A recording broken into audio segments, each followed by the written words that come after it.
गुरबानी का जो स्वरूप है उसके अनुसार भगवान का एक्चुअल रूप क्या है? सबसे पहले जब हम गुरबानी शुरू करते हैं, आप ये नहीं बोल सकते कि वो इस टाइम पे अवतारित हुए और फिर यहाँ से चले गए। सच्चा धर्म क्या है? इस पे गुरबानी हमें क्या ज्ञान देती? आपका जन्म ही इस लोक में हुआ है जिसे हम मृत्यु लोक कहते हैं। धर्म हमें कहता है कि आप उसको एक्सेप्ट करो। दुनिया हमारे हिसाब से नहीं चलती है। गुरबानी में भगवान शिव के लिए क्या बोला गया है? जस गुरबानी में श्री कृष्ण जी, श्री राम जी के बारे में क्या बताया गया है? भगवान दान पुण्य से प्राप्त हो जाता, तो रावण कोई गरीब थोड़ी था। माँ दुर्गा के बारे में लिखा है। फीमेल एनर्जी को बहुत ज़्यादा प्रायोरिटी दी गई है। सिख इतिहास की ऐसी कौन सी गूढ़ सीख है जो यंगस्टर को सीखनी चाहिए? सबसे पहला शब्द आपके दिमाग में आएगा बलिदान। सेवा का एलिमेंट यह है कि आपको जो भी दिया गया है। आज आप नेत्राना में एक स्पिरिचुअल जर्नी की तरफ हम आपको लेकर जाएंगे, जो आज एक यंगस्टर के लिए और एक जेन जी, जिस आज हमारी जो जनरेशन है, जो बहुत तर्क वितर्क, बहुत प्रश्न है उनके दिलों में। और अभी मैंने नेपाल का भी देखा तो उससे मैं बहुत मुझे लगा कि हमारे बच्चों को एक दिशा चाहिए। और मैं खुद एक बच्चे से इंस्पायर हुई, एक जसविंदर सिंह सुखमनी जो नांदेड़ से हैं, जहाँ पर श्री गुरु गोविंद सिंह जी ने अपने आखिरी ज्योति ज्योत समाये थे। जहाँ पर आप सबको पता होगा हजूर साहब नांदेड़, वो जगह, उस जगह से वो बच्चा है। शायद उस ज्योति की ज्योत उस नांदेड़ शहर में इतनी फैली हुई है कि हर बच्चे बच्चे के अंदर वो ज्योत के रोशनी मुझे लगता है गूंज रही है।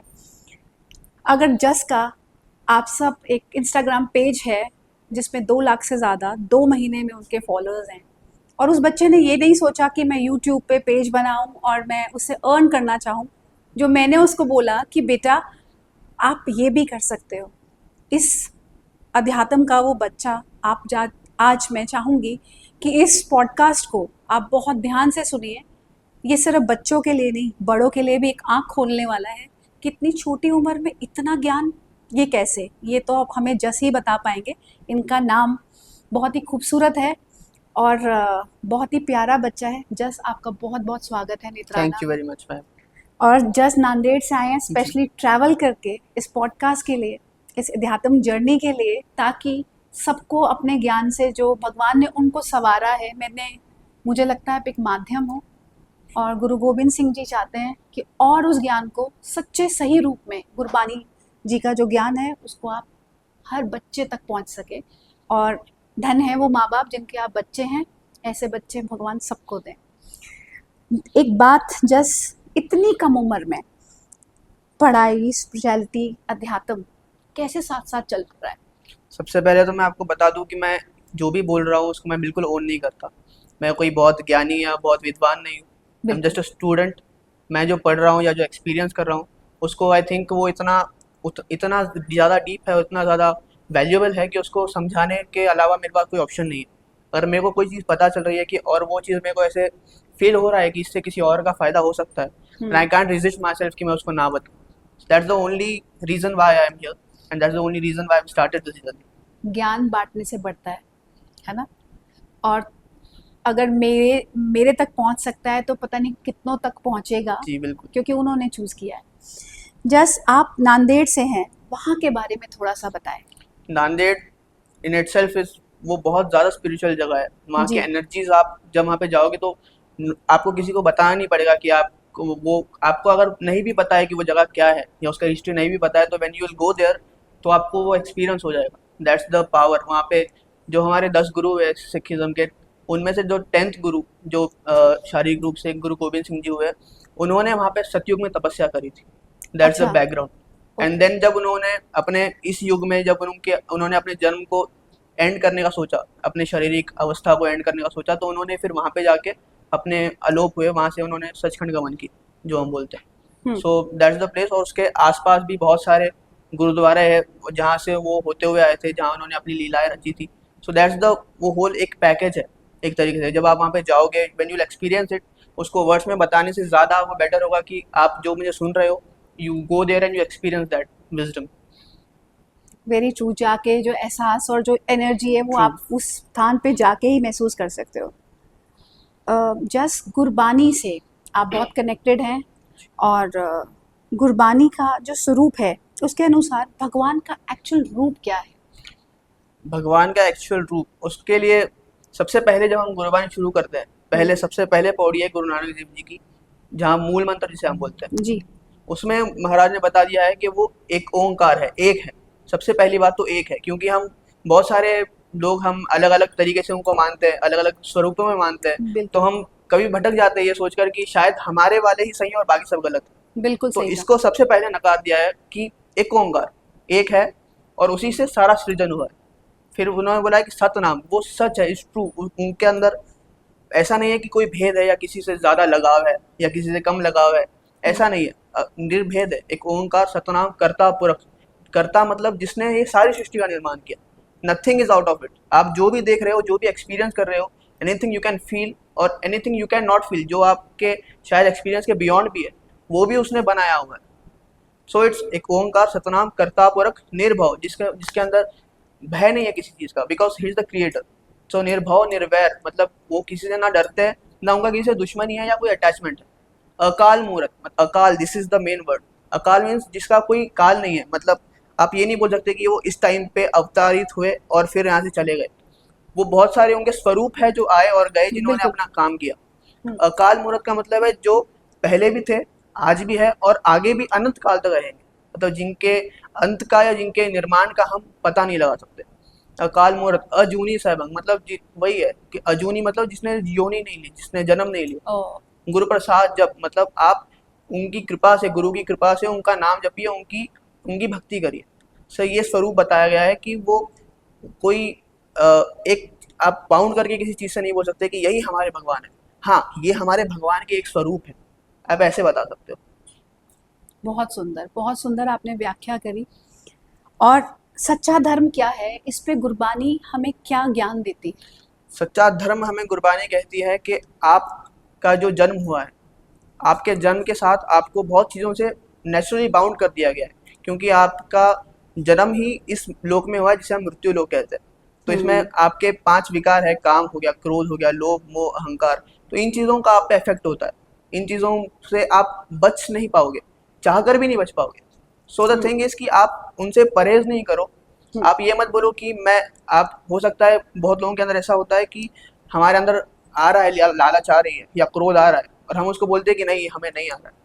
सो इंस्टेड ऑफ दैट धर्मा हमें कहता है कि आप उसको एक्सेप्ट करो कि हाँ, आई हैव दैट फॉल्ट, मेरे अंदर वो कमी है, आई एम द क्रिएशन, मैं इनसे अलग नहीं हूँ, सो आई हैव दैट कमी और मैं उसको सुधारने के लिए क्या कर सकता हूँ।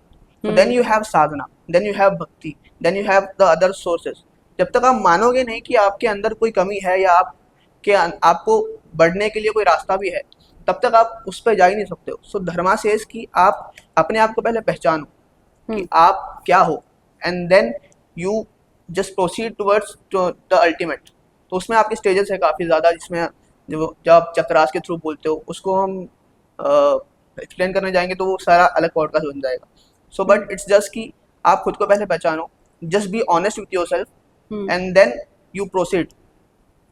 जस अभी आपने बोला कि अपने विकारों को आपको खुद पहचानना है कि हमारी अपनी कमी क्या है, ताकि लोग हमें ना बताएं और हम उससे सुधार सकें। आप अपने बारे में बताओ, काम, लोभ, मोह, अहंकार, ऐसा कोई विकार जो आपको डिस्टर्ब किया और आप उससे लड़के बाहर आए? मैं अगर मेरा बताऊं तो मेरे को जब मैं टीनेज में था तो मेरे अंदर बहुत गुस्सा था। टीनेज कौन सी थी आपकी? 12 to 19 you can say. Okay. I have officially I'm 20 years old now, so I'm not Okay, teenager. okay. So हाँ, तो बहुत ज़्यादा गुस्सा था, घर वाले मेरे बहुत ज़्यादा परेशान थे। लिटरली मैंने 2-3 फ़ोन ऐसे तोड़ दिए गुस्से में, ऐसा वो बताते हैं, मुझे तो याद नहीं है। अच्छा। पर हाँ, गुस्सा काफ़ी था मेरे को उस टाइम पे। फिर क्या किया आपने? So, वो माइल्ड डाउन होता गया जैसे जैसे यू ग्रो अप, तो आपको समझ आती है, आप दुनिया में बाहर निकलते हो। जब तक आप घर में बैठे हो, अपने फैमिली के कंफर्ट जोन में बैठे हो, तो आपको बाहर की दुनिया नहीं पता है। पर जब आप व्हेन यू स्टेप आउट, तो आपको पता चलता है कि नहीं, दुनिया हमारे हिसाब से नहीं चलती है, हमें दुनिया के हिसाब से चलना पड़ता है, हमें अपने आप को इवॉल्व करना पड़ता है। सो देन यू, अगर आप उसको आप मान लो तो आप इवॉल्व हो जाओगे। अगर आप नहीं मानो, आप अपने स्टबर्न होके रह जाओ, तो या तो फिर आपको दुनिया अलग कर देगी, या फिर आप इंट्रोवर्ट होके एकदम शाय से होके रहोगे। सो देन मैंने इवॉल्व किया नेचुरली, जब स्कूल में गए या कॉलेज में गए, और जब अभी घर से बाहर मैं पिछले 2 साल से कॉलेज के लिए पूना में रह रहा हूँ, पुणे में। तो देन यू एक्सपीरियंस, एंड आपको खुद के साथ ऑनेस्ट रहना होता है, दैट्स इट। आप खुद के साथ ऑनेस्ट हो तो आपको पता चल जाएगा कि आप सही कर रहे हो, आप गलत कर रहे हो, आप कहाँ जा रहे हो, where you are heading, you can just justify with what you are doing. Very लेकिन true. हम काफी टाइम ऐसा होता है कि हम खुद के साथ ऑनेस्ट नहीं होते, so that's the whole problem. हमारी अपनी अंतर आत्मा को नहीं सुनते, ट्रू। है ना। आपने बोला कब आपको ये जो मैंने आपके पूरा इंस्टाग्राम पेज देखा जी। और मैंने अभी आपसे बात भी करी, इतना ज्ञान इतनी कम उम्र में कैसे? देखिए, इसको मैं जैसे पहले बताया, आई डोंट ओन एनीथिंग, मैं, लेकिन मेरा जिस इन्वायरमेंट में बड़ा हूँ वहाँ पे हम सुबह से लेके शाम तक हमको गुरबानी सुनाई देती थी। जब मैंने पढ़नी गुरबानी नहीं सीखी थी तब भी मेरे को वो जो वर्सेस थे गुरबानी के वो याद थे। हमारे बचपन से हम जब वो कान में बड़े हो आती रहे है। थे, हाँ, वहाँ पे जो डॉग्स होते हैं ना, डॉग्स, वो भी जब गुरबानी के होने के बाद अरदास के बाद जब बोलते हैं बोले सोनिहाल करके जो जो जयकारा छोड़ते हैं, तो वो जब सत श्री अकाल बोलते हैं ना वहाँ पे लोग, तो वो उनको इतनी आदत हो गई है उस चीज की, और वो इतनी उतनी वो वाइब है उस धुन में कि वो उनका वो बार्क कर देते हैं। वो लिटरली जो लोग वहाँ पे रहते हैं ना, वो लोग दे कैन टेल यू कि वो जैसे बाउल करते हैं ना, जैसे आउल्स की तरह, वुल्फ की अपनी तरह, भाषा अपनी में वो भाषा भी में, जयकारा हाँ, लगाते हैं। दैट्स, मतलब they can feel that they can feel that energy. Energy, जो दैट्स लोग सो वहाँ पे रह हाई। रहे हैं उस एरिया में, they can tell you that's the energy of that वाह, प्लेस। और वहाँ पे हम रहे तो नेचुरली दैट वाज कि एक तरीके से वो चीज़ थी हमारे अंदर, बट उसको समझने के लिए हमको काफ़ी टाइम लग गया। आई डोंट से कि मैं आई एम अर्ली, आई से आई एम लेट, क्योंकि अभी अभी 2-3 साल से वो चीज़ें समझ में आ रही है, वो चीज़ें एक्सपीरियंस में आ रही है। वो एक्सपीरियंस कैसा लग रहा है? कैसा लग रहा है, इट वेरीज कि आपको आपके साथ क्या हो रहा है। काफ़ी टाइम अच्छे भी होते हैं, काफ़ी टाइम बुरे एक्सपीरियंसेस भी होते हैं। देन मैं पीछे जाता हूँ कि इसके बारे में क्या बोलती है गुरबानी, इसके बारे में हमें क्या बताया गया है, क्योंकि मैं मानता हूँ कि ऐसी हमारे लाइफ की कोई एंगल या कोई सिचुएशन नहीं है जिसके बारे में गुरबानी में लिखा या बताया नहीं गया हो। It's the complete guide to everything, अगर आपके पास वो नजरिया है और आप उसके ढूंढना चाहते हो। And not just Gurbani, let say Vedas, late से भगवत गीता, बिल्कुल। whatever you believe in, it has all the answers. हमारे पास लिटरेचर, हमारे ग्रंथ, हमारे वेदास, गुरबानी सब हमारे पास है, बस हमारे को अपने आप को पकड़ के उस दिशा की तरफ लेके जाना है अपने जवाब पाने के लिए। एंड इट्स नॉट कि आपको कोई बताए या आपको गाइड करे, आप खुद जब उसको एक्सपीरियंस करते हो ना, या आप खुद आपके अंदर कोई समझ जाओ कि यू से कि मेरे अंदर कोई इविल थॉट आ रहा है कि मेरे को किसी का बुरा करना है, then you know somewhere inside you know कि इससे मेरा भी गलत होगा। It's two parts, it's not just one. किसी के अंदर एक नहीं होता कि जो अच्छा भी बहुत अच्छा इंसान है उसके अंदर भी थोड़ा सा पार्ट तो बुराई का होता है, बट इट्स योर ऑप्शन कि आप क्या चूज करते हो, आप अच्छा वाला चूज करते हो या बुरा वाला चूज करते हो। इसीलिए गुरबानी कहती है कि दद्दा दोष ना देव किसे, दोष कर्म में आप नहीं है, मतलब आपके कर्म का ही आपका दोष है, आप किसी और को ब्लेम नहीं कर सकते। कोई और आपके साथ बुरा कर रहा है, but you have to seek in कि आपने उसके पहले कुछ ना कुछ तो किया होगा। सो दैट्स अ ट्रांजैक्शन, अपने कर्मों का हिसाब किताब। जी। अगर भगवान एक है तो फिर दुनिया में इतने सारे धर्म क्यों? इसके बारे में क्या सोचते हो?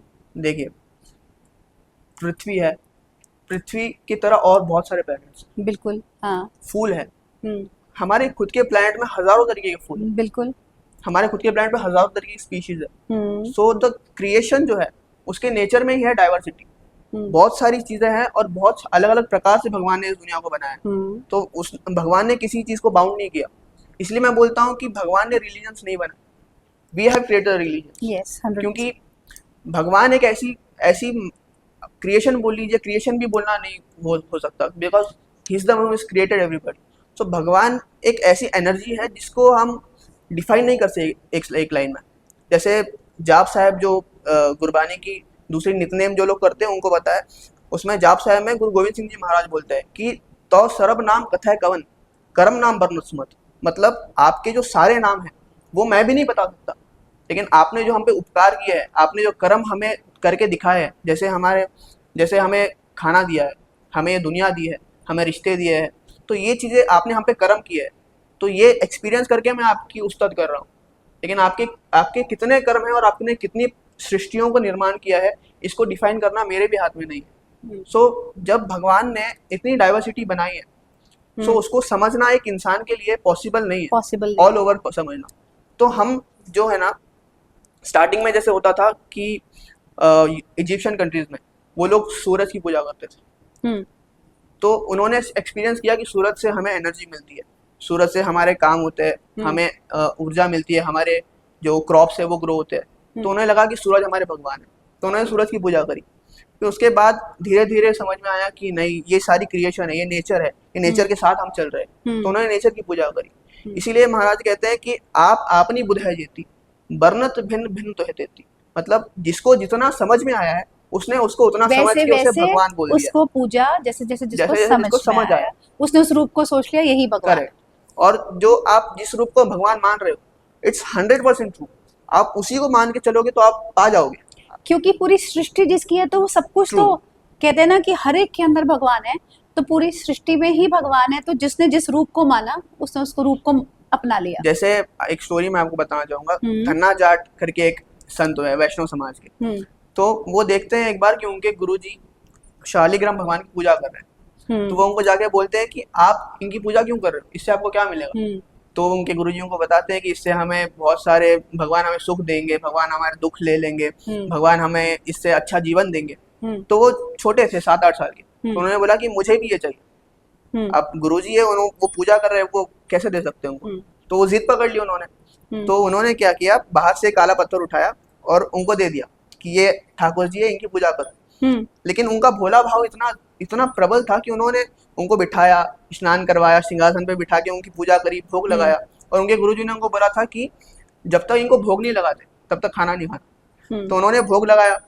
अब वो भोले स्वभाव में बैठे हैं कि ठाकुर जी भोग लगाइए, लेकिन वो तो पत्थर है ना, वो सड़क से उठाया पत्थर है, उसमें कोई एनर्जी थोड़ी है, कोई प्राण प्रतिष्ठा भी नहीं हुई है उसकी। तो लेकिन उनका भाव इतना प्रबल था कि भगवान ने खुद अवतरित होकर उनका भोग लगाया।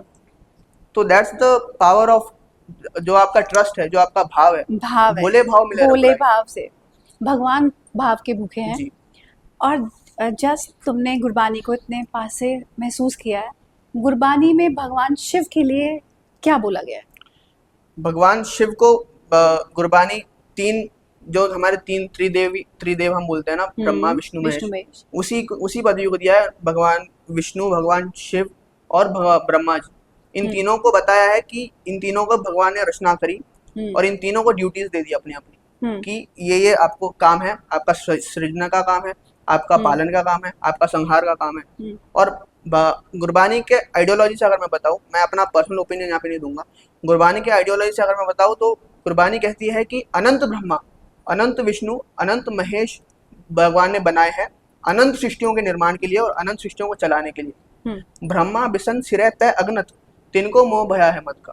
मतलब भगवान ने इतनी सृष्टियां बनाई हैं जिनका हम गणना ही नहीं कर सकते, और उतनी सृष्टियों के पालन के लिए इन एनर्जीज को बनाया गया। सो इस तरीके से भगवान बताया गया। अच्छा, गुरबानी में सन्यास को या त्याग को का क्या सही अर्थ है? त्याग का, जैसे अगर हम सोचे कि त्यागी सन्यासी क्या होता है, तो हमें हमारे अंदर इमेज आएगी कोई हिमालय में बैठा है, उसकी लंबी लंबी जटाएं हैं, उसके लंबे लंबे नाखून है, उसने सन्यास ले लिया, उसका कोई परिवार नहीं है। लेकिन इस चीज को गुरबानी नहीं मानती। गुरबानी में सन्यास का मतलब है कि रेमन ऐसो कर सन्यासा, बन से सदन सभय कर समझो मन ही माहे उदासा। मतलब आप मन से सन्यास ले लो। आप यहाँ पे बैठे हो तो आप ऐसे समझो कि ये उजाड़ है, इसमें मेरा कुछ नहीं है, क्योंकि अल्टीमेट ट्रूथ तो वही है। आप इसको अपना मान लोगे, आप मान लोगे अपना, लेकिन कब तक रहेगा आपके साथ? या तो आप चले जाओगे या तो फिर ये खत्म हो जाएगा। और आपके पहले हजारों लोग यहाँ पे रह के जा चुके हैं, कुछ नहीं रुका। जैसे ही आपको ये पता चल जाएगा, जैसे आपको ये realise, I think detachment is what the right word. Yes, रेमन ऐसो कर सन्यासा, बन से सदन सभय कर समझो। आपको जंगल में जाने की जरूरत नहीं है, आप अपने घर को ही जंगल समझो, क्योंकि इसमें आपका कुछ है नहीं, ये भी एंड होने ही वाला है, सब कुछ छूटेगा। जैसे ही आपको समझ आ जाए कि, तो आप उदास हो जाओगे अंदर से। उदासी का मतलब है कि आपको एक निराशा के बिना अध्यात्म नहीं उपजता। जब तक आपको पता नहीं चल जाए कि ये सारा कुछ वेस्ट है, this is nothing is of no use. अगर जस्ट सबको लगेगा ये सब वेस्ट है, लगता है जो सच है ये बहुत बड़ा सच है, तो कैसे कोई जिएगा जब लगेगा कि सब कुछ वेस्ट है? तो कर्म कैसे करेगा? और बेहतर तरीके से करेगा। कैसे? एक्सप्लेन करो। उसको पता है, देखो, अगर आपको पता है कि ये सब खत्म होने ही वाला है, सो देन आप इसको इतना सीरियसली नहीं लोगे कि वो आपके लाइफ से बड़ा बन जाए। जैसे अगर आप कोई काम कर रहे हो तो काफी लोगों को इतना स्ट्रेस हो जाता है उसका कि वो उनकी जान पे बन जाती है, उनको मेंटल इलनेस हो जाती है, उनको फिजिकल इलनेस हो जाती है। लेकिन जब आपको पता है कि ये चीजें भी आई है और ये चीजें चली जाएगी, चाहे वो दुख है, चाहे वो सुख है, चाहे वो बहुत बड़ी अचीवमेंट है, चाहे वो बहुत बड़ा डाउनफॉल है, it's just part of me. वो मैं नहीं हूँ, वो मेरी जिंदगी का हिस्सा है। उसके बिना भी मैं हूँ, और वो नहीं था तब भी मैं था, ये नहीं रहेगा तब भी मैं रहूंगा। और इसके पहले आप अपने लाइफ में इमेजिन करिए कि इसके पहले कितनी सारी प्रॉब्लम्स आई है आपकी लाइफ, आपने जितनी भी आज तक जी है, हजारों प्रॉब्लम्स आई है, और हर बार यही लगा है कि शायद इसके बाद मेरा कुछ हो सकता है या नहीं हो सकता है, लेकिन उनसे हम ओवरकम करके आए हैं। सो दैट्स द ट्रूथ। लेकिन उसको हम समझ नहीं पाते क्योंकि हमारे सामने जो प्रॉब्लम आई है वो हमें लगता है कि this is end of the world. लेकिन अगर आपको समझ में आ जाए कि आई एम डिफरेंट एंड ये चीज़ें मेरे जिंदगी का हिस्सा है, ये चीज़ें मेरी जिंदगी नहीं है, so that's where you detach, और वहाँ से आप उन कामों को और बेहतर तरीके से करने लग जाओगे, क्योंकि आपके अंदर डर नहीं है। आपके अंदर डर नहीं है, और आप ये सोचोगे कि जब कुछ रहना ही नहीं है तो भागना क्यों है, भागना क्यों, राइट। कर्म करना है पर एक लिमिट तक रहना है, उसको कहते हैं बैलेंसिंग, शायद बैलेंस कि बैलेंस्ड पे चलना है। और जब आपको ये पता चल जाएगा तो आप फिर बहुत ईमानदारी से कर्म करने लग जाओगे, आप छल नहीं करोगे, आपके अंदर वो गलत चीजें नहीं क्योंकि रहेंगी। आपको जब आपके अंदर दौड़ ही नहीं होगी तो आप छल करोगे ही क्यों नहीं। करोगे? जब आप दौड़ भाग चालाकी द्वेष, आपके अंदर जब छल आ जाता है ना, आप अपने आप को किसी से सुपीरियर या किसी से इंफीरियर समझने लगते हैं, आई थिंक तभी वो भागते हैं शायद। और हाँ, ट्रू, एग्री। और एक और चीज़ है, अब आप बोल रहे हो कि ये सब वेस्ट है, तो इसका मतलब ये नहीं है कि आप घर में बैठ जाओ, आप बोल दो कि मेरे को पैसा नहीं चाहिए, बिल्कुल, मैं यही पूछना मेरे चाहती को थी। धन नहीं चाहिए, मेरे को सक्सेस नहीं चाहिए। आप ईमानदार हो जाओ बस। Just take a book and pen, ये मैं करता हूँ, मेरा personal experience. Just take a book and pen and write down कि मेरे को अपने लाइफ से क्या चाहिए, very what is good. That exactly जो मुझे चाहिए। क्योंकि आप आज कुछ और चाहते हो, कल आप देखते हो उसके पास वो वाली कार आ गई, अब आपको ये नहीं चाहिए, आपको वो चाहिए। अब परसों आप देखोगे कोई नई चीज, आपको वो चाहिए। सो पहले स्टेबल हो जाओ, अपने माइंड को स्टेबल कर लो कि आपको क्या चाहिए, एग्जैक्टली क्या चाहिए। Then when you know that, तो आप उसके हिसाब से अपने काम को रोजमर्रा की जिंदगी में करते रहोगे, एंड वो एफर्टलेसली हो जाएगा। वो बहुत बड़ी बात नहीं। आप चाहे आप बोल रहे हो कि मेरे को दुनिया जीतनी है, मेरे को सबसे बड़ा ब्रांड बनाना है, मेरे को सबसे बड़ा किसी फील्ड में बनना है, that's not a big deal. अगर आपको पता है कि आपको यही करना है, and then you are being focused on it. It's very true, very true. जस गुरबानी में श्री कृष्ण जी, श्री राम जी के बारे में क्या बताया गया है, उसको आप थोड़ा एक्सप्लेन करो। श्री कृष्ण जी की काफी सारी स्टोरीज हैं गुरबानी में। जैसे जब सुदामा जी श्री कृष्ण जी के पास आते हैं, वो वाली स्टोरी है। और श्री कृष्ण जी का अवतार भी, स्वरूप बताया गया है गुरबानी में। काफी लोग इस पंक्ति को दोहराते हैं, कवल नैन मधुर बैन कोट सैन संग सोब, कहत माँ जसोद जिसे दही बात खाए जियो, वाहिगुरु वाहिगुरु वाहिगुरु वाहे जी। ये गुरबानी में कृष्ण जी का स्वरूप बताया गया। और श्री राम जी के एरा की स्टोरीज है काफी। रावण की बात भी आती है गुरबानी में। रावण की क्या बात आती है जैसे गुरबानी में? गुरबानी में कहते हैं गुरुजी के संबल जो इस प्रेम की दम के होती साठ, रावण होते सो रंक नह जिन सिर दीने काट। मतलब बहुत लोग ऐसे होते हैं ना जो चढ़ावा चढ़ा के या दान पुण्य करके बोलते हैं कि मैं भगवान को प्राप्त कर लूंगा। तो गुरुजी बता रहे हैं कि अगर भगवान दान पुण्य से प्राप्त हो जाता तो रावण कोई गरीब थोड़ी था, उसे अपने सर काट के क्यों रखना पड़ा, उसे इतनी भक्ति क्यों करनी पड़ी। अगर भगवान धन से मिल जाता तो उसको इतनी भक्ति क्यों करनी पड़ी।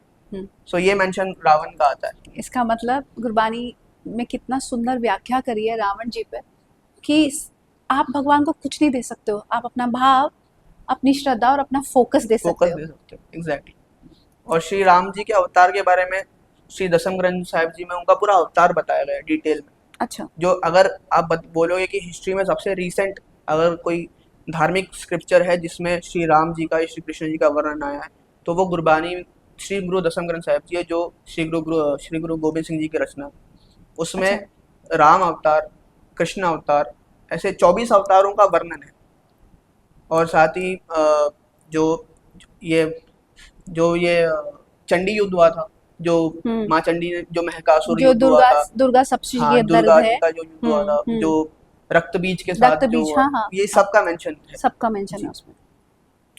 गुरबानी में कबीर जी के लिए बहुत कुछ है, उसके बारे में बताएं। कबीर जी का मैं पर्सनली बहुत एडमायर करता हूँ उनकी बानी को, और गुरबानी में भी उनकी बानी है। एंड कबीर जी वाज उनके टाइम के हिसाब से वो बहुत आगे थे। उनके टाइम में जिस टाइम पे धर्म जाति का इतना बंटवारा था, इतनी ज़्यादा कट्टरता थी, उस टाइम पे उन्होंने लोगों को जोड़ने की कोशिश की। उस टाइम पे उन्होंने एक अलग ओपिनियन बनाया, जिसके वजह से उनको काफ़ी तकलीफें भी हुई। सिकंदर लोधी उस वक्त जब कबीर जी थे, उस टाइम एरा में Sikandar Lodhi was the one leading, जो किंग था। तो सिकंदर लोधी को किसी ने जाके बोल दिया कि ये कबीर जी अब लोगों को बहका रहे हैं, ये लोगों को इनके राह से बहका रहे, क्योंकि वो मूर्ति पूजा को नहीं मानते थे। उन्होंने मुस्लिम जो लोग हैं हमारे, उनको उन्होंने बोल दिया कि मुल्ला मुनारे क्या चढ़े, साइना बहरा होए, जा कारण तू बांग दे दिल ही भीतर जो।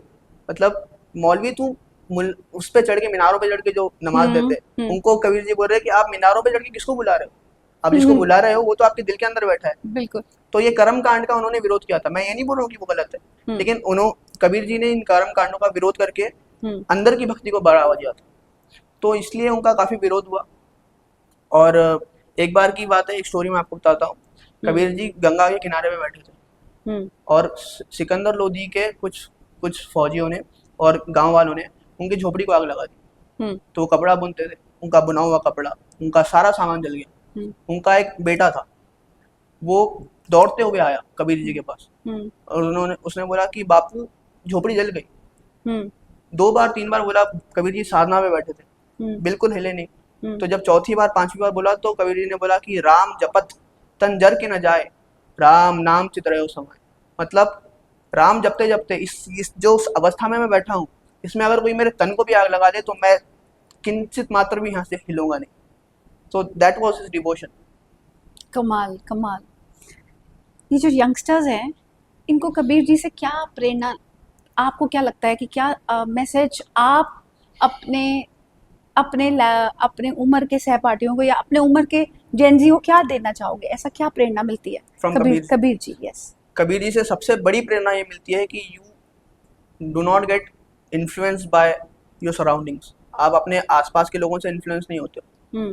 आपको अपनी राह खुद चुननी है, and you have to take your stand. क्योंकि उस वक्त इतनी कट्टरता थी कि लोगों के सर काटे जा रहे थे धर्म के नाम पे, और उस वक्त कबीर जी ने अपनी आवाज़ बुलंद रखी, और उन्होंने वो आवाज़ बुलंद रखी, इसलिए आज हम उनकी वाणी को एडमायर कर पा रहे हैं।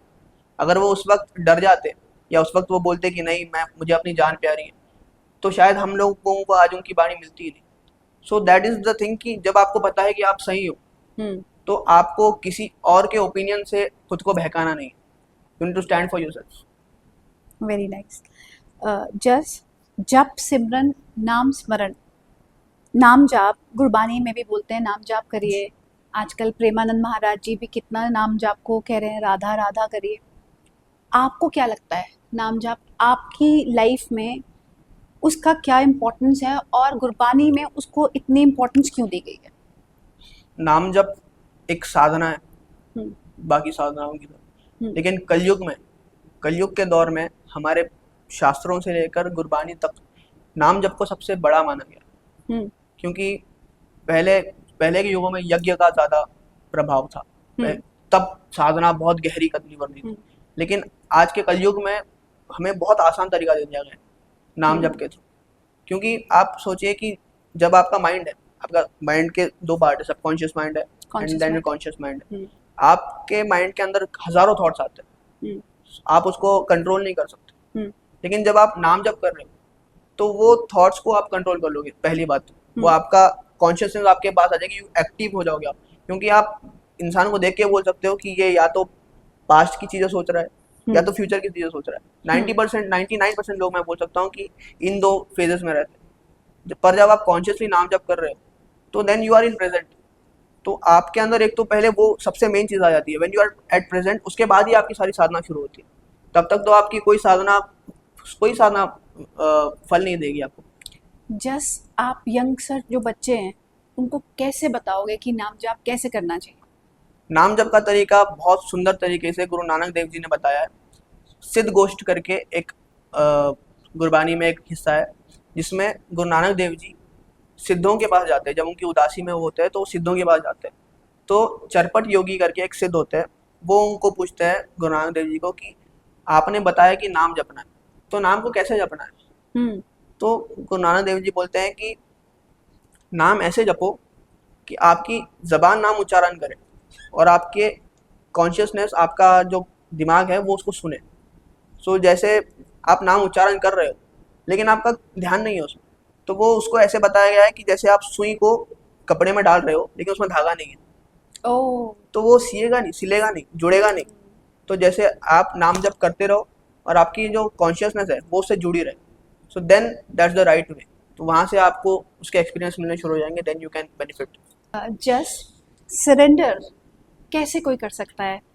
ये जो जनरेशन है या बड़े भी, मैं क्यों कहूँ जनरेशन को, ये विश्वास कि ये सोचना जो गुरबानी में लिखा है वो सत्य है, वो बहुत बड़ा ग्रंथ है। मैं उसको मैं एक बहुत ही एक कह लो एक ना समझ हो जो होगा या जिसको समझ ही नहीं है, जिसको पता ही नहीं है, वो कैसे सरेंडर और विश्वास को करे और कैसे मानना शुरू करे? देखिए, अध्यात्म को अगर हम अध्यात्म की बात करें, स्पिरिचुअलिटी की बात करें, तो उसमें पहला स्टेप ही ये है कि आपको सरेंडर करना पड़ेगा। कैसे? आप जब तक आपके अंदर अहंकार है हम्म तब तक आप कोई चीज को ये नहीं मान पाओगे कि ये भगवान ने किया है, आप खुद के साथ ही उसको अटैच कर लोगे। तो सरेंडर ऐसा नहीं है कि कोई स्टेप है या कोई प्रोसेस है एकदम से हो जाएगा। Hmm it's a process. जब आप साधना करते हो, जब आप नाम जप कर रहे हो या आप कोई कोई और साधना कर रहे हो, योग साधना कर रहे हो, सो आप सेंटर्ड होने लग जाते हो, आप खुद के साथ कनेक्ट होने लग जाते हो।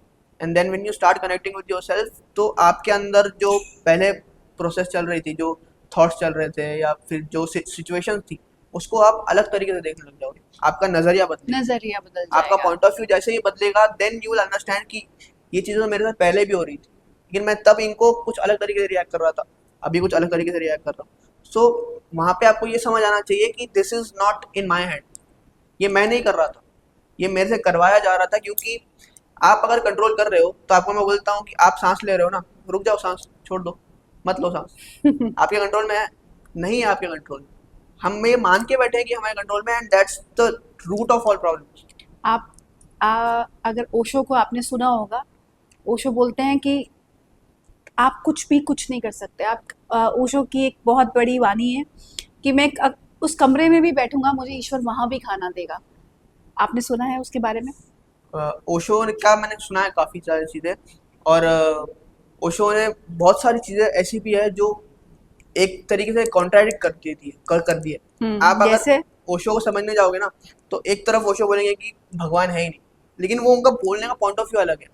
उस टाइम पे जो वो जो बोल रहे हैं, पूरा जो उनका प्रसंग है जिसके थ्रू वो बोल रहे हैं, लेकिन और एक तरफ वो बोलेंगे कि परमात्मा को पाने का ये है, ये तरीका है, या फिर ये अगर वो साधना है नहीं तो उसको पाना वो क्या है? है नहीं है तो पाना क्या है। तो वही ये चीजें कॉन्ट्राडिक्ट करती है काफी ज्यादा। तो जब आप ओशो के बारे में कोई चीज कोट करते हो ना, तो इट्स वेरी इंपॉर्टेंट कि आप उसका पूरा बैकग्राउंड, पूरा उसका पूरी सिनेरियो, डिटेल पूरी पढ़ें, डिटेल है। क्योंकि उन्होंने कब किस विषय में हाँ, किसको क्या बोलना चाहा है वो उस विषय करेक्ट। पे ही होगा। क्योंकि ओशो की जो वाणी है वो बहुत ज्यादा, एक आप बोल सकते हो कि नाजुक है एक स्पिरिचुअल सीकर के। क्योंकि आप एक चीज सुनोगे आपको क्लिक हो जाएगी, और आप दूसरी चीज ओशो की सुनोगे आपको बोलेगा अरे तब तो ऐसे बोल रहे थे, अब ऐसे बोल रहे हो, तो आपका वो श्रद्धा टूट जाएगी। आप जो चल रहे हो ना रास्ते पे, आपका वो ब्लॉक हो जाएगा रास्ता। बहुत आपको डेप्थ में जाना बहुत पड़ेगा। डेप्थ में जाना पड़ेगा। गुरबानी में दुर्गा सप्तशी, माँ दुर्गा के बारे में क्या है लिखा है? गुरबानी की अगर मैं बात करूँ, पहले तो श्री गुरु ग्रंथ साहिब जी की अगर मैं बात करूँ, तो उसमें फीमेल एनर्जी को बहुत ज़्यादा प्रायोरिटी दी गई है। गुरु नानक देव जी बोलते हैं, सो क्यों मंदा आखिया जिस जब मैं राजा। जिनके थ्रू राजाओं ने जन्म लिया, उसको आप बुरा कैसे बोल सकते हो। बिल्कुल और सच। गुरु अमरदास जी महाराज तीसरी पातशाही, जो तीसरे गुरु है सिखिज्म के, उनके पास एक बार अकबर आता है और उनके दर्शन करता है। उसको पहले उसकी वो पूरी स्टोरी है कि उसको पहले लंगर में बैठा के नॉर्मल लोगों के साथ खाना खिलवाते हैं। एंड देन जब वो जाता है तो वो बोलता है महाराज को कि गुरुजी मैं आपकी इस चीज़ से बहुत इम्प्रेस हुआ, मेरे को आपको कुछ भेंट करना है।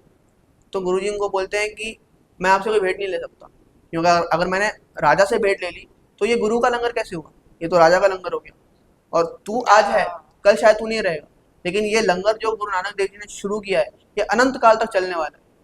तो वहाँ पे उसको समझ में आता है और वो बोलता है कि नहीं, मैं अहंकार से नहीं दूंगा। तो गुरुजी उनको बोलते हैं कि मैं शर्त रखूंगा तेरे सामने।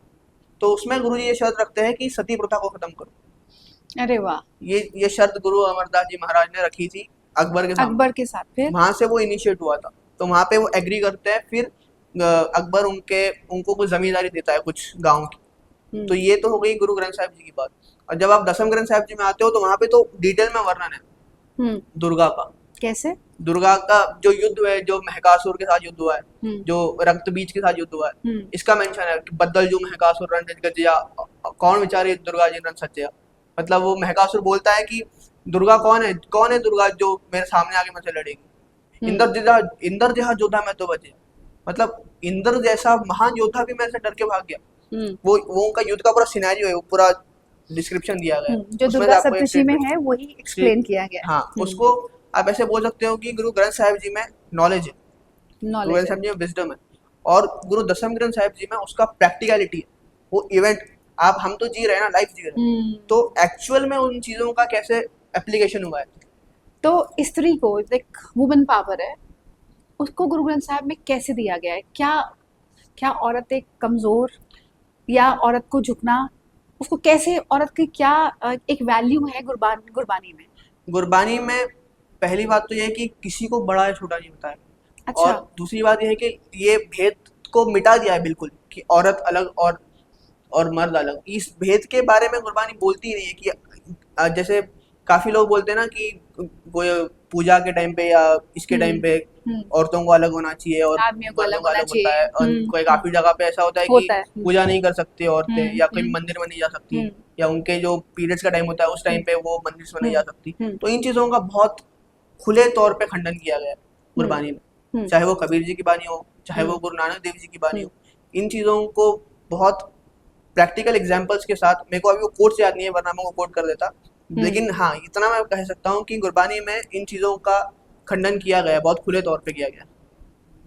अच्छा, जस्ट लाइफ में जब आप एक सक्सेस पाते हैं, आप एक बिजनेसमैन बनते हैं, और हो सकता है आप एक अच्छे यूट्यूबर बन जाएं, अच्छे डॉक्टर बन जाएं, अच्छे इंजीनियर बन जाएं, और अध्यात्म में सक्सेस पाना, इन दोनों रास्तों को आप कैसे, क्या मानते हैं आपकी नज़र में?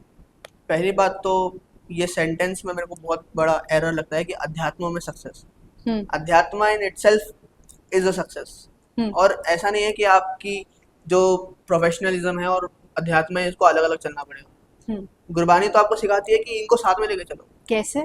इसीलिए जैसे मैंने आपको बताया ना कि वो योग जो आपने सन्यास की भी बात करी, इसमें भी महाराज ने बताया कि आपको कहीं दूर जाके रहने की जरूरत नहीं है, कहीं अलग होकर रहने की जरूरत नहीं है। यू कैन बी, आपके डेली लाइफ में रह के भी आप अध्यात्म को फॉलो कर सकते हो। आप यंगस्टर को, जो यंग बच्चे हैं, उनको कैसे बताओगे कि दोनों रास्तों को कैसे साथ साथ लेके चलें? देखिए, प्रैक्टिकल वे में। साधना के स्टेजेस होते हैं। जैसे अध्यात्म की बात करो तो आपको साधना की बात करनी ही पड़ेगी। बिल्कुल।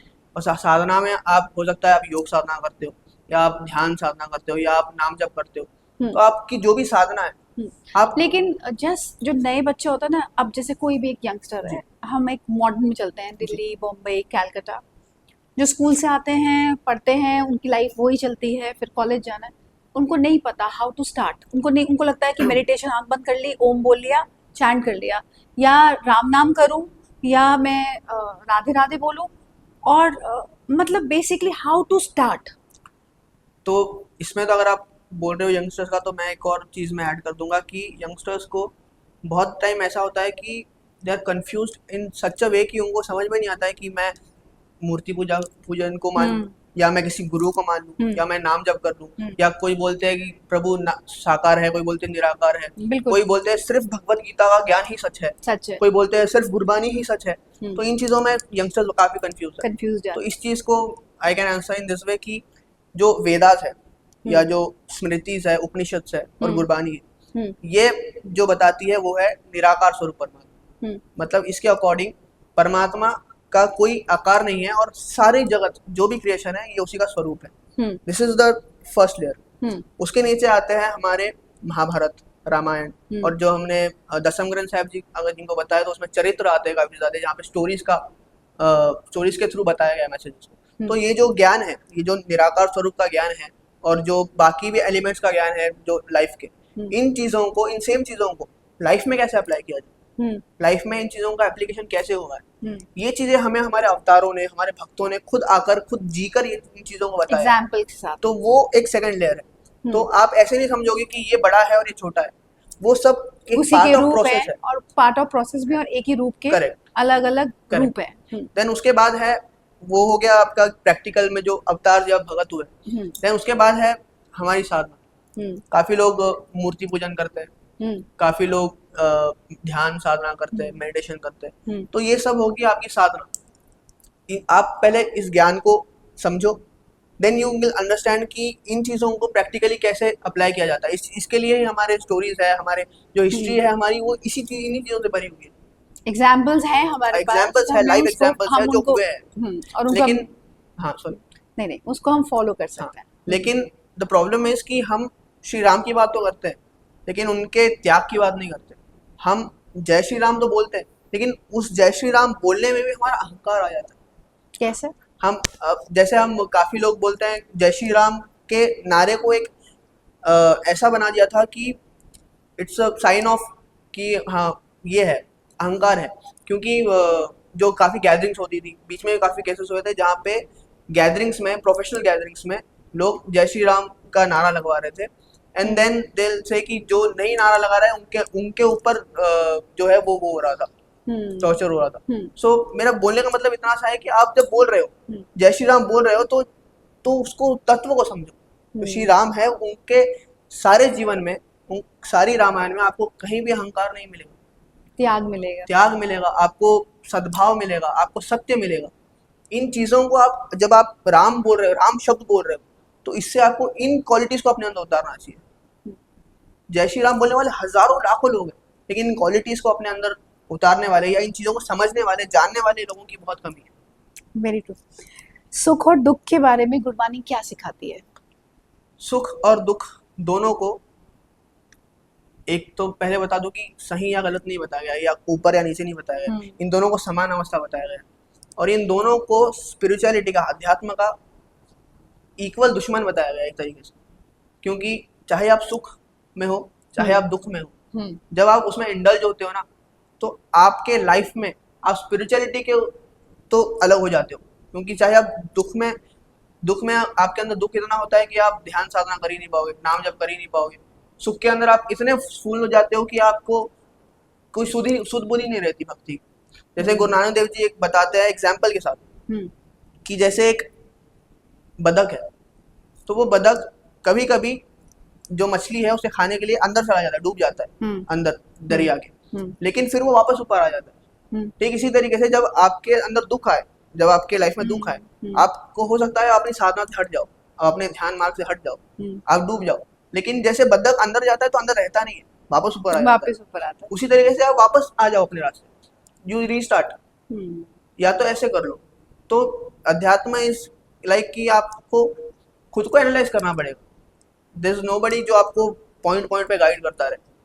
और सुख और दुख समान इसलिए है क्योंकि हर चीज़ जो एग्जिस्टेंस की है, जो आपको बहुत अच्छी लग रही है, उसी में से एक एलिमेंट ऐसा निकल के आएगा जो आपको दुख देगा।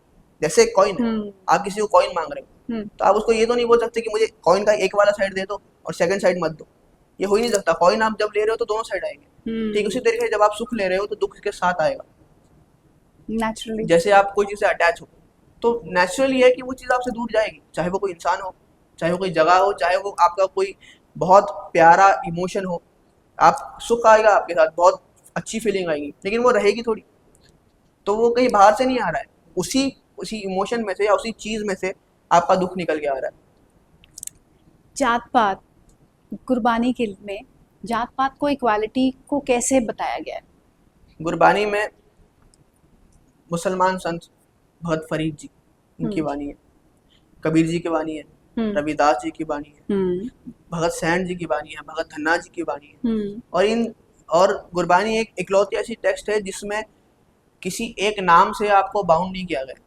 आपको गुरबानी में अल्लाह पाकम पाक है, शक करो जो दूसरा है, ये भी गुरबानी का वर्स है। और राम शब्द भी आया है, गोपाल शब्द भी आया है, गोपाल तेरा आत्मा, गोपाल शब्द भी आया है। तो डिस्क्रिमिनेशन नहीं किया गया है। और इसका काफी लोग कबीर जी की वाणी पढ़ते हैं गुरबानी में, और वो ये समझ लेते हैं कि गुरबानी में कबीर जी को परमेश्वर माना गया है, जो कि ठीक है, पर कबीर जी परमेश्वर है, लेकिन काफी लोग फिर राम शब्द पढ़ते हैं और फिर वो बोलते हैं कि राम जी को परमेश्वर माना गया गुरबानी में। काफी लोग गोपाल शब्द पढ़ते हैं माधव शब्द पढ़ते हैं, फिर वो बोलते हैं कि कृष्ण जी को परम ईश्वर माना गया है। तो ये कन्फ्यूजन क्रिएट होती है गुरबानी से रिलेटेड। गुरबानी का आइडियोलॉजी इतनी सी थी कि जो भी उस वक्त समाज में धर्म थे, जो भी जिन भी स्वरूपों में लोग भगवान को पूज रहे थे, उस उन रूप सबको में जोड़ा भगवान गया, आते गए। उन सबको जोड़ा गया और उन सब के मेंशंस को गुरबानी में किया गया। इसीलिए गुरबानी में श्री राम जी का मेंशन है, श्री कृष्ण जी का मेंशन है। आप फरीद जी की वाणी पढ़ोगे तो आपको अल्लाह अल्लाह भी मिल जाएगा, आपको राम भी मिल जाएगा, माधव भी मिल जाएगा। तो हर तरीके से उनको जोड़ा गया, सिर्फ ये बताने के लिए कि ये सारे स्वरूप एक ही परमात्मा के हैं, ये कोई अलग अलग परमात्मा नहीं है।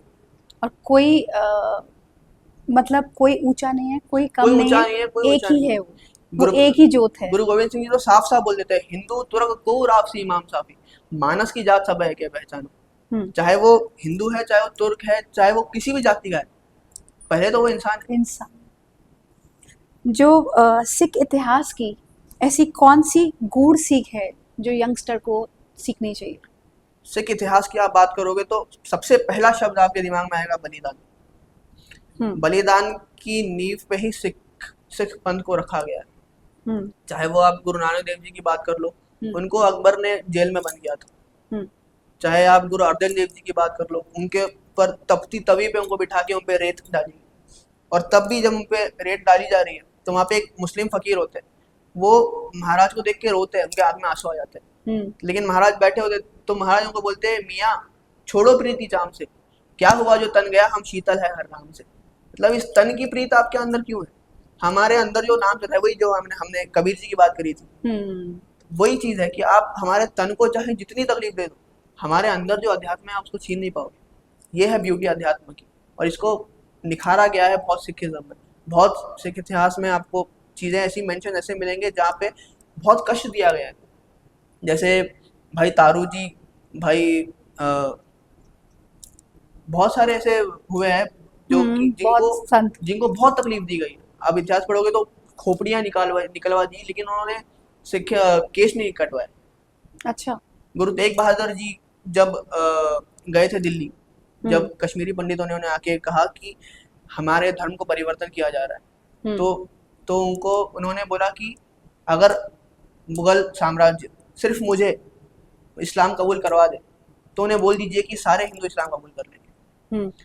तो ये मैसेज जब पहुंचा तो गुरु तेग बहादुर जी को दिल्ली बुलवाया गया। उनके सामने उनके जो सेवादार थे, उनके प्यारे थे, उनको किसी को रुई में लपेट कर जलाया गया, किसी को आरी से चिरवाया गया जिंदा, किसी को उबलते हुए पतीले में रख दिया गया। इन चीजों को सहकर भी उन्होंने अपना धर्म परिवर्तन नहीं किया, अपने धर्म पे अडिग रहे। तो इसके बेस पे फिर जब गुरु तेग बहादुर जी का जब शहीदी हुई, उसके बाद फिर गुरु गोविंद सिंह जी ने बोला कि मैं ऐसा पंथ सजाऊंगा जो लाखों में भी अकेला पहचाना जाएगा और अपने धर्म के लिए, अपने समाज के लिए, अपने देश के लिए खड़ा होगा। और वहाँ से जो रियल आइडेंटिटी सिखों को मिली है, जो गुरु गोविंद सिंह जी ने दी है, जो शस्त्र हमें दिए हैं, जो पहनावा हमें दिया है, ये उस बलिदान की नींव पे खड़ा है। आज अगर आप ब्रिटिश हिस्ट्री पढ़ोगे तो उसमें जो ब्रिटिश रिवोल्ट में जो फांसी पे चढ़ाया गया था, लास्ट के रिवोल्ट में, उसमें 90% सिख है, 90% ऑल ओवर इंडिया में।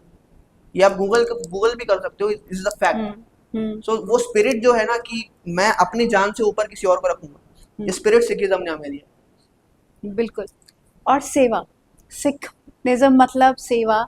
अभी पंजाब में इतने फ्लड आए और मैंने देखा कि हम जितना न्यूज़ देख रहे हैं सब कुछ, कि वो जो उनकी ज़ील है ना कि हम वापस उठेंगे, वो मुझे लगता है जो शक्ति उनके अंदर है, वो गुरु ग्रंथ साहिब से की बानी से सबके अंदर वो पावर, सबके अंदर, हर सिख के अंदर महसूस होती है।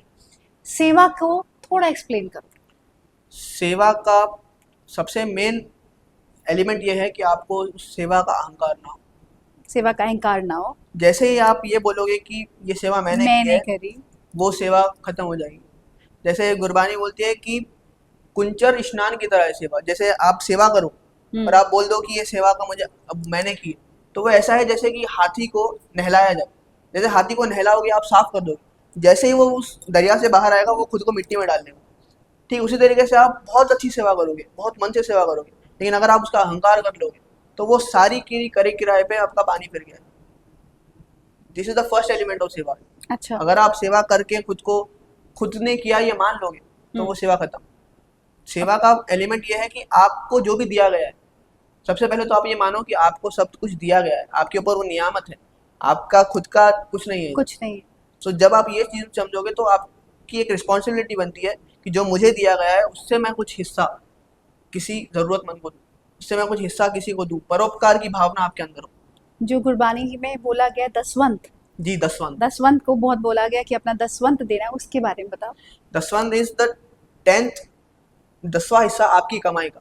आप जो भी कमा रहे हो उसमें से आपको 10वां हिस्सा निकाल के किसी परोपकार में या किसी भी अच्छे काम के लिए, किसी जरूरतमंद के लिए दे देना है। This is the rule. जो भी किर्त आप कर रहे हो यानी कमाई कर रहे हो, उसमें से आपको हिस्सा निकाल के किसी की सेवा करनी है। क्यों करनी है सेवा, दैट्स द, वो एक बेस है जिसके ऊपर सिखिज्म खड़ा है। सेवा को आप गुरु नानक देव जी के टाइम से जोड़ सकते हो। उन्होंने 20 पैसे से लंगर शुरू किया था। 20 पैसे उन्हें उनके पिताजी ने दिए थे कि इससे कोई बिजनेस कर लो। तो वो जा रहे थे रास्ते, तो उन्होंने देखा साधु भूखे बैठे।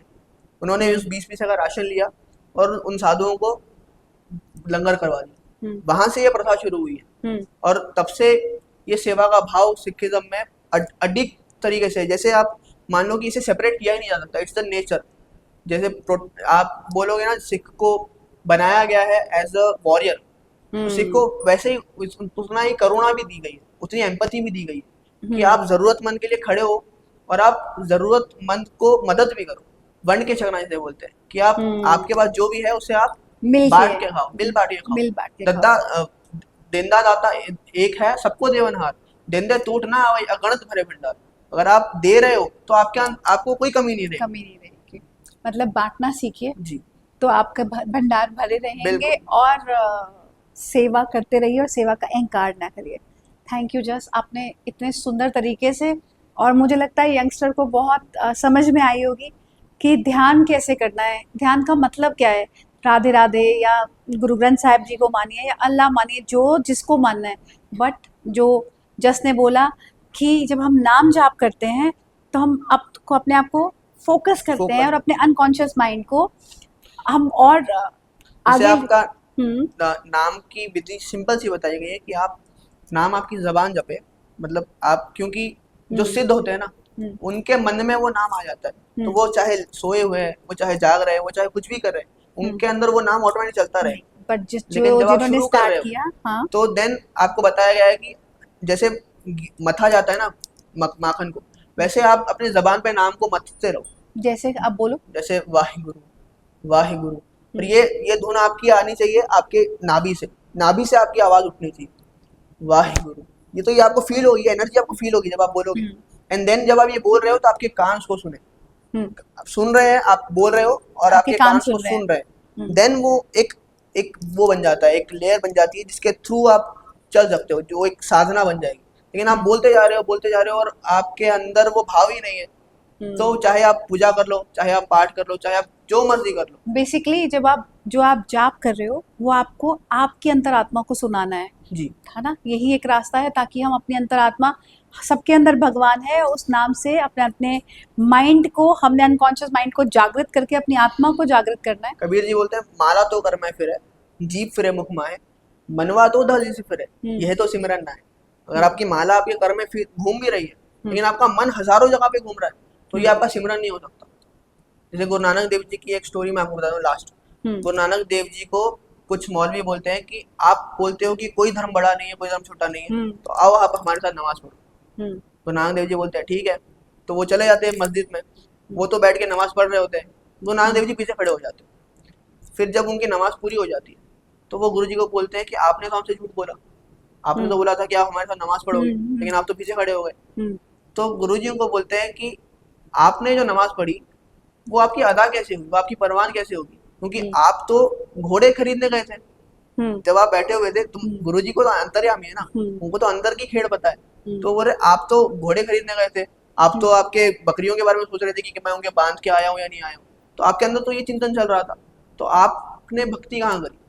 सो दैट्स द थिंग, आप कुछ भी कर रहे हो जब तक आपके अंदर वो भाव नहीं है, जब तक आपके अंदर से वो चीज नहीं आ रही है, वो आपका किया हुआ फलीभूत तो नहीं होगा।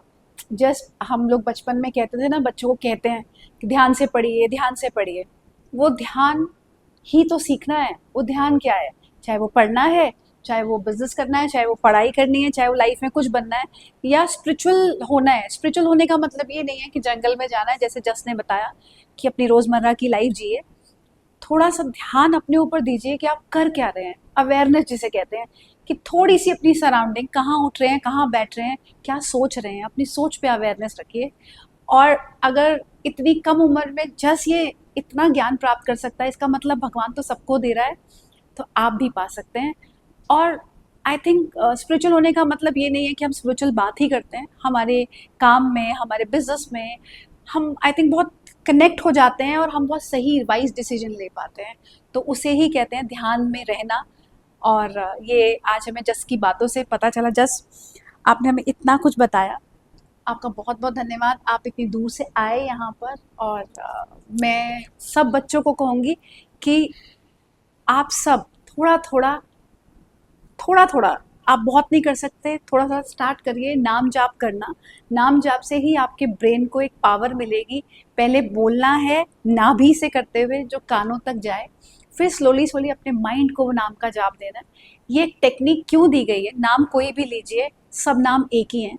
ये टेक्निक इसलिए दी है, ये एक प्रैक्टिकल टेक्निक है अपने माइंड को काम देने की, ताकि वो उल्टा पुल्टा ना सोच सके, उस नाम की रिदम में खोता चला जाए, तो वो फोकस हो जाएगा। एक चीज मैं यहाँ पे ऐड करना चाहूंगा। हम्म जब आप नाम जप कर रहे हो, हम्म जब आप ध्यान कर रहे हो, हम्म तो काफी लोग ये बोलते हैं कि हमने नाम जप करना इसलिए छोड़ दिया क्योंकि जब हम नाम जप करते थे तो हमारे अंदर और ज्यादा बुरे थॉट आते थे, या हम जब ध्यान करने बैठते थे बिल्कुल। तो हमें डर लगता है, हमारे अंदर डर आ जाता है। तो ये चीजें साइड इफेक्ट नहीं है, ये ऑलरेडी आपके अंदर है, वो ऊपर आ वो रही है। नाम जप के जरिए वो आपका निकल रहा है। तो जब तक आप उसको निकलने नहीं दोगे, जब तक भांडा खाली नहीं होगा, जब तक साफ नहीं होगा, नया पानी कैसे भरोगे? नया पानी सफाई कैसे होगी? सफाई होगी तभी जब आप नाम जप करोगे। बहुत लोग बोलते हैं कि गुरुद्वारा जाओ, मंदिर जाओ ताकि मन शुद्ध हो जाए। नाम जपो ताकि नाम, मन शुद्ध करके नाम जपो, या फिर मन शुद्ध करके गुरुद्वारे जाओ, या फिर गुरुद्वारे जाओ जब आपका मन शुद्ध हो। गलत है। गुरुद्वारे जाओ ताकि मन शुद्ध हो जाए, नाम जपो ताकि मन शुद्ध हो जाए। आपको एक सहारा चाहिए, वो है गुरुद्वारे, मंदिर, नाम, है ना? जी, भक्ति, बिल्कुल। आस्था, ये एक सहारा है जो आपको इस रास्ते पे आगे लेकर ही जाएगी। और इतने गुरुओं की बानी, हमारी रामायण, हमारी गीता, हमारी भगवान कृष्ण, महाभारत, सब ज्ञान से भरी हुई है। बस हमारे पास सारे सहारे हैं, और ऐसे बच्चे एग्जाम्पल भी हैं। तो आप सब, मुझे लगता है कि सब प्राप्त कर सकते हैं, क्योंकि भगवान ने सबको एक जैसा बनाया। Just thank you so much इतना हमें ज्ञान देने का। और हम ज़रूर अगली बार फिर मिलेंगे और थोड़ा सा गुरबानी के बारे में बात करेंगे। मेरा भी ज्ञान बढ़ेगा। और मैं आपको कहूँगा आप हजूर साहब आइए, आपको हम दर्शन करवाएंगे, आप हम वहाँ पे एक और पॉडकास्ट करेंगे। बिल्कुल ज़रूर, मेरे को मैं शुक्रगुजार हूँ। मैं तो सोच रही हूँ कि शायद भगवान मेरे से प्रसन्न है जो मुझे हजूर साहब बुला रहे हैं। तो बहुत बहुत थैंक यू मैं सरस्वती का, कि वो यहाँ विराजमान है और इस ज्ञान को दे पाई हैं। इनके थ्रू ही ये ज्ञान तुम्हारे तक आया। और माँ सरस्वती सब बच्चों को ये ज्ञान दे। Thank you. आप सबका नेत्राना में सुनने के लिए बहुत बहुत थैंक यू। और मैं कहूँगी, और हम ऐसे और पॉडकास्ट लाते रहेंगे जिसमें आप लोग कनेक्ट हो पाएँ। सुनते रहिए और शेयर करिएगा, ताकि, और मैं कहूँगी यंगस्टर प्लीज़ शेयर करिएगा, ताकि इस बच्चे तक की बातें और बच्चे भी सुन पाएँ और इंस्पायर हो पाएँ।